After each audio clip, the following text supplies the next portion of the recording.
Anastasia. It's so great to see you. Listen, so much in sport can be kind of hyperbolic and kind of fluffy, wow, historic. But you truly made history. Like the last time a Canadian woman won a slalom event was 1960. Like the Beatles had not even come to America in 1960.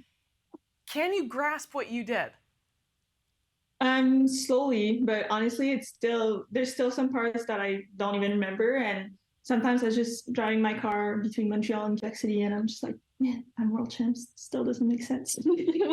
It's kind of strange, but it's pretty exciting. Like, was the day just perfect? I mean, what's the first memory that comes to you when you think about it? When I'm looking, like after second run, when I'm looking for the time, because I looked for the time both runs, because the TV where we can see the time when we're still in the finish, it was at a different place than it usually is. So I was looking for it, and it was really far, and I don't have really great eyes, so I was squinting my eyes like, is this 1 or 11? And I was like, no, it's 1. And then I was freaking out. Oh my But at gosh, that is point, I that didn't even know I was winning. I knew I was keeping my third place. So that was fully enough for me already. so? The Canadian woman Anne Hegeviet, 1960. Like, do you know her? Did she reach out? What did you know of her before you did what you did? Well, I knew she won medals because even I think in 1960, what I heard is it was world champs was the same as the Olympics. Mm-hmm. So I didn't even know she won world champs because I knew she won the Olympics, but yeah, I knew her name and who she was, obviously, but I've never met her. Well, I did some research on her, and she seems awesome. She lives in North Carolina now, still doing her rowing machine. But yeah, like I 1960. What was the reaction from the ski community? It was crazy. Apparently, at home, I got so many videos from friends, ski clubs, people I haven't seen in so long, just videos of them crying because they were so happy for me. And I feel like that's when it really hit me more, the impact I did. And still today, hearing the stories of what happened to people when they were watching my race is still the thing that touching me the most, because I remember so many times where I saw Olympic medals being won. Like, for example, last at Tokyo when soccer won, I remember I was waiting to start training with my trainer outside in Quebec City, waiting for the shootouts. And, you remember those moments when you see people win, and to be part of memories of people when I won, it's so mind blowing for me. It's really cool. You just like given me shivers because everyone knows where they were when the women won for the soccer, you know what I mean? And for you to have that experience is unbelievable. I mean, I got to see it live, so I was very lucky. I was hosting a show here. I'm like, she is world champion. Uh, and another moment that just like touched my heart though was Michaela Shiffrin gave you a really nice long hug. Yeah, she was super nice. And, for sure, I know she was disappointed in her performance. And for sure, she wanted to win. Like, she was happy for me, but I feel like she would have been more happy if she won. But I know she was happy, like, as happier for me as she would be if she won, basically, for herself. So she knew how special it was for me. And so she was really nice and super helpful because I was so overwhelmed. She was helpful. Yeah, during the pictures at the medal ceremony at night, I didn't know what to do, and she's like, "No, you stay there. Okay, look at this guy. Look at this guy." Like, and she was for the pictures, yeah, because there was so many photographers, and at some point we separated to take individual pictures. And I was like looking everywhere, like, where do I go? She's like, "No, you stay there." So, oh, no, she was helpful. Yeah. That's awesome. In your opinion, do you think she's the GOAT? Oh, 100%. And she's not Good. done. And yeah, and speaking of when um people win, I was so happy that when she beat the record, it was a slalom, because she could have beaten it a bit before, and I was like, oh, I wish she was at a race that I was there. And I was at the race at the bottom, and I had my second best race after world champs. And it was awesome how everyone wanted her to win. So it's not just that she's the GOAT, like in her performance and how she obviously is insanely technical skier, but even as a person, she's really great. So. I think that's what comes across, like even on TV. Like she just seems like a nice human. Yeah, totally. She's super genuine. So. That's awesome. Oh, I'm glad. I also love that you said obviously she wanted to win, but she was as happy as she could be for me because that's what sportsmanship is. Of course you want to win, but no, you've just had such an amazing year though. Like you just won an award with Alexandra Lutit as well, the ski jumper. Yeah, what was that for? It was for this snow sport, all snow sport basically, for performance and commitment to the sport in the community. So that was pretty special to not just win because of my performance. That's awesome. That's cool. What do you do in the community? Well, I'm an ambassador, I guess I can say, with Fille Active Fit Spirit. It's an organism to help girls stay in sport. And I just love being implicated with organism, or I'm also an ambassador for this charity called Arter to help people come back after strokes. And so stuff like that. Wow. And I'm also athlete rep for my team. And yeah. I'm going to ask you about biomimetics in a little bit because I know you're really into school as well. You're brilliant. But let's just stay on World Championships for a second. Greatest World Championships in Canadian history, 2 times gold, 4 times podium. Like, what is the team doing so well that is so different from previous years? It's hard to say. I feel like what we did different in the past year, but I think if you see everyone that did so well is people that had time to perform, For example, me, I've had my share of ups and downs and being kicked out of the team and coming back. And then Valerie, who had 2 podiums this year and a podium at World Champs, she had multiple injuries. And then Jack Crawford was always really good, but he showed up in the development team and had time to grow. And Cameron Alexander the same. And I feel like that's what we did well with those athletes, is give them time. And it just shows that you don't have to be the GOAT at 16 and you can still make it later. For sure, Cam and Jack are a bit younger, but still, I feel like having a strong team that stays together and builds up together is what's different about our team. Yeah. I talk to a lot of athletes. I have that privilege, and a lot of folks have said almost exactly what you've said. Like, I think sports are now realizing you don't have to be Connor McDavid at 16 years old to do what you did, Like, I don't know when that shifted, but it's going the other way, and that makes me really happy. At 16, I don't even know what I was doing. Yeah, because there's always be Michaela Shiffrins, that win Laurence and start their first World Cup and almost podium, Yeah, at so 15. But we can't expect that all athletes are going to be like that. Otherwise, honestly, sports is not going to be fun. What age were you like, I might be kind of good at this then? Because you've been around, and I say this with so much love, like for a while, like what, 8 years on the circuit now? Yeah, 2015 was my first World Cup. Yeah. And when were you like, I could become a world champion? The day after World Champs. I love it. That's one of my favorite answers ever. No, just the momentum though in that team. Like, did the momentum shift, or do you think you went into Worlds with that amount of momentum? I think it shifted right before, for me at least. I was skiing great in training all year, but I couldn't put it together in the race. I had great intervals, then did a mistake, and mistakes I didn't really do in training. And I think after the last race before World Champs in Czech Republic, it really clicked what I was missing. And I was looking at the other athletes and watched so much video of Shiffrin, Lena Dewar, Wendy, all girls that are constantly on the podium. And I think mentally, it's like the first day I told myself that I could let myself do it and let myself be in this position after first run. Because sometimes it was, I can do it, but what if I'm in second place after first run and I can't handle it, But that day, everything was flowing. And I think also having Val win her first race crushing 2 runs and winning both runs was such a statement. And it for sure helped me believe in myself that I could do it too. It just started, hey, and everyone started believing. That is very Yeah. cool. You're also from the same hometown as Pierre Harvey and Alex Harvey, so you've grown up with champions. Like what is the village around you doing so well to make so many amazing snow sport athletes? I think it's such an active town.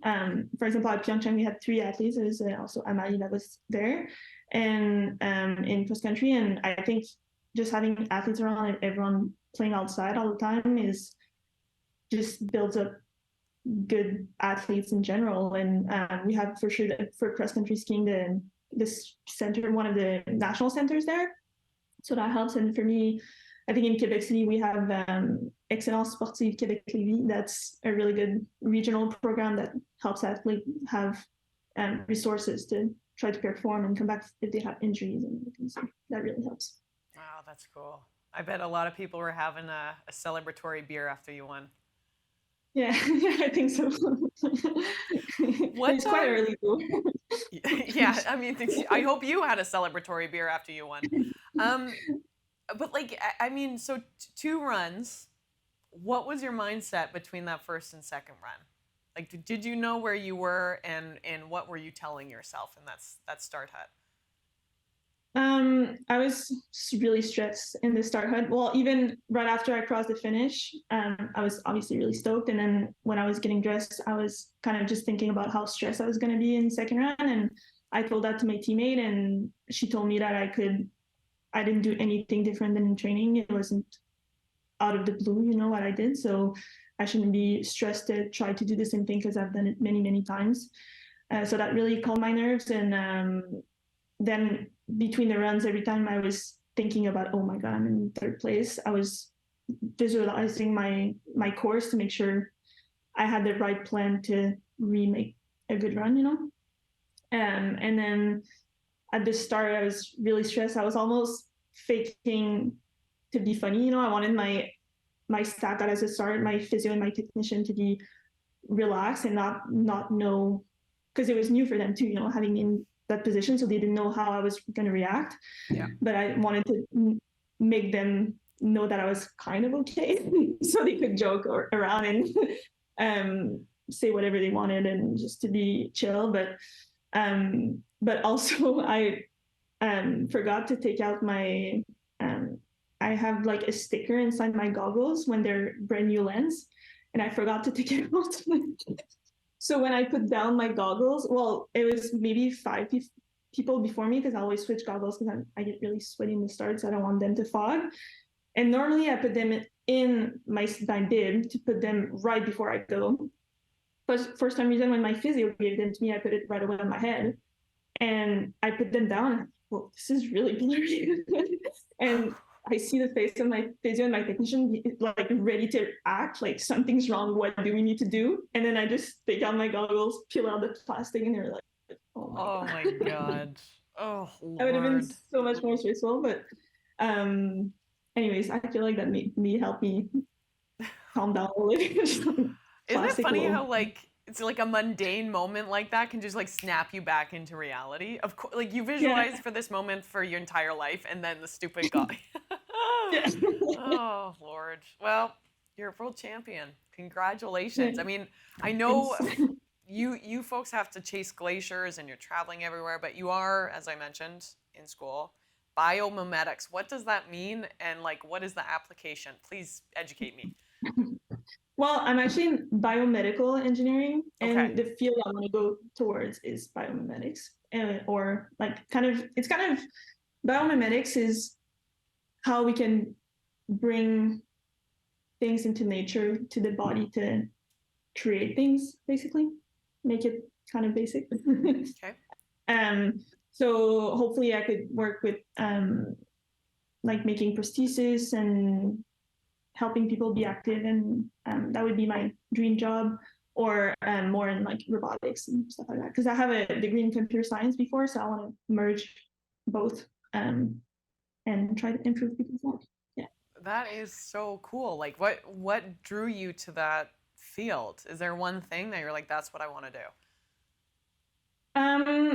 Well, when I was at UVM in computer science, I had a scholarship there to ski for the school, and I at my third year, I wasn't sure if that's really wanted to do. I couldn't see myself just doing computer science after being an athlete and being so connected to the body, and I was looking at a master's degree, but since computer science is not in engineering, I couldn't really find what I was looking for, and I kind of fell on while looking at courses and stuff on the biomedical program at Polytechnique in Montreal.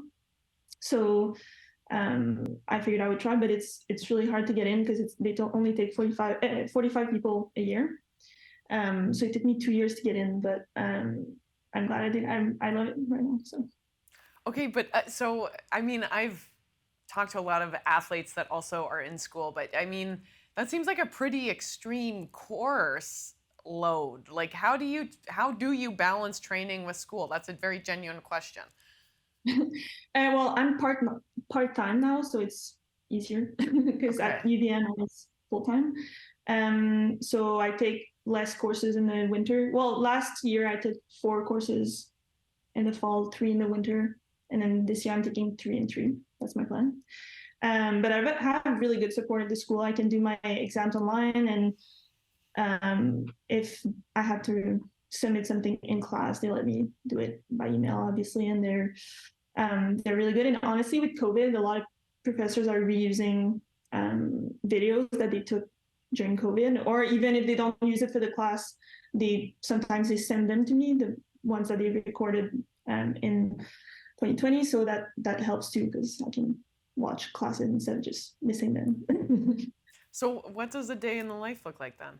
Well, it very depends if I'm home. If I'm home, I'm just running around everywhere and going to class. And actually, it's almost easier when I'm away skiing because I have such a strict schedule that I know exactly when I'm going to be sitting down and study, and it brings a rhythm for myself. And but I wake up at 6, go skiing, come back, have lunch. Well, flush, have lunch, then make coffee. I'm a big coffee fan, and then I study for 2 hours, dry land, back to studying, physio, dinner, and then if I'm behind, I study again, but a lot of studying. How do you take your coffee? Well, I have a AeroPress on the road, so I black with my little AeroPress, and at home espresso, or I have a big V60 also, just a little cone thing. Lovely. Yeah, I'm really into it. Yeah, The I read up coffee about game it. is strong. The coffee game is strong in Alpine and cycling. Where's your favorite place to ski? Ooh, well, to race for sure, Yeah. Killington, because it's close to home. Okay. To ski, well, I love skiing at home and skiing with the ski club, and I'm from Océan, so I really like skiing there, and because it's just homey and people are happy to see me, and I'm happy to see people I haven't seen in a long time. So yeah, I guess home. That's a great answer. Boring. I love skiing, of course, and watching it, and I think it's one of the greatest. Like, there's just so much history, and when you see, Arnold Schwarzenegger at the bottom of Kitzbühel, like, it just immediately gives you this feeling of après ski, and you're celebrating history, and just all that's good with what comes with Alpine. But do you feel like we're coming into kind of a new time of history, just with the fact that you watch Kitzbühel and only snow is on the course? Like, are you seeing climate change in real life? I always wonder that with athletes that are based on snow, because I know with skating, like, there's so many skating like epic races that'll never be held again because it just doesn't get cold enough. Yeah, no, it's quite sad. Even I was going through my bids the other day, and I saw my bid from Zagreb last year, where the snow was made in the machine, and they put it on the race hill, and it was so muddy that my bib is full of mud because I lie down to do my warm up at the start, and it's like, how can there be mud on a bib for winter? That doesn't make sense. Yeah. But yeah, it makes it really stressful to have races, or even Killington every year, we're like, "Ooh, is it going to be okay?" They always manage to do it in like 3 days, but we see the pictures, like right now with Solden, we see pictures of the first race, and it's just gravel and rocks on the race hill. So it's really sad that our races are going to be for sure eventually really condensed, because in Europe it's really tough. But hopefully maybe it's going to bring more races to Canada, like Tremblant this year, which is super exciting. But no, it makes it tough and stressful for our sport for sure. Slalom is a bit easier, but speed races, it's tough. Yeah. Well, you will get your PhD in a billion things, biomimetics, and then maybe you'll cure climate change. Like you never know. You're world champion. You can do whatever you want. So what's next then? Well, I'm home. It's kind of too bad because this week is fall break. I always say spring break. It's fall break, so I'm home and I don't have school, which is kind of fun because I get to see my family. But at the same time, I would rather miss school when I'm like have no school when I'm not here. So I'll go to school next week, and then I leave on next Thursday for Europe. So. And then get ready for the first race in Levy in exactly a month today. Wow, it goes fast. Oh, life goes by way too quickly. Please, yeah. You're going to wake up and be 34 years old with bad knees, just like me. Sorry. So, yeah, I mean, like, how are you feeling going into the season having a new label as world champion? Yeah, mixed feelings, like really stressed, really excited to see what I can do. For sure, I have more pressure, like not pressure from anyone, literally just for myself. But hopefully it's going to be good pressure. So far, I've been doing okay under pressure, so I hope I keep it that way. But yeah, it's exciting. I've been skiing good this summer, I think. I was really happy that I skied already the first camp. I was skiing the same as at spring camp, and I didn't had to catch up to my level. So I was really stoked on that, and I was able to build up on it really fast. So it was a really good summer, and new coaches this year, and so it's going to be an exciting season, I think. It's going to be super exciting to watch you. And I just love that story where you were like, Shiffrin helped me. Like, if those are your competitors, it seems like you're in good company, buddy.